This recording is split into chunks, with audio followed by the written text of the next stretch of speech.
Marathon na public hearings na nagsimula noong August 16, 2024. At ilan dito ay tumagal ng 12 hanggang 14 na oras.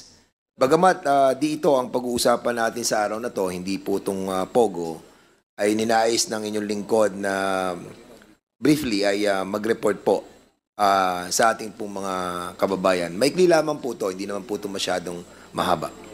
Nais ko lamang po ibahagi sa inyo yung mga ilang mahalagang natuklasan kaugnay ng mga kriminal at illegal na aktibidad ng Philippine offshore gaming operators o yung tinatawag po nating POGO. Una dito, yung paglaganap ng POGO matapos ang paglabas ng Executive Order number 13. Sa simula, natamasa ng bansa ang ilang benepisyo pang-ekonomiya. Marami tayo nakuhang pera sa POGO tulad ng mga benepisyo na kukuha natin. Subalit, yung mga lokal na trabaho, saka yung kita mula sa upan ng lupa at pasilidad, yun po yung ating mga nakukuha. Kayo pa man, naging malinaw na ang negatibong epekto sa lipunan ay higit na mabigat kaysa sa mga benepisyong ito.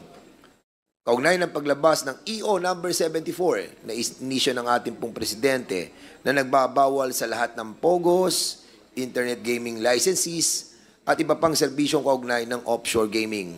Isinulong namin kasama ang aking mga kapwa mambabatas ang House Bill number 10987 o ang panukalang Anti-Offshore Gaming Operations Act na naaprubahan na at malapit ng iulat ng Committee on Games and Amusement.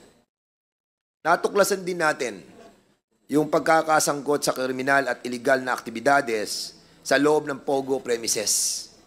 Sa mga operasyon ng mga otoridad laban sa maraming illegal na POGOs, nadiskubre ang lawak ng mga kriminal na aktibidad gaya ng human trafficking, cybercrimes, tulad ng love scams at loan scams, money laundering at iba pang krimen gaya ng kidnapping, prostitution, torture at murder. Ang mga presyong ito ay nagresulta sa pagkakaligtas ng libo-libong mga Pilipino at dayuhan.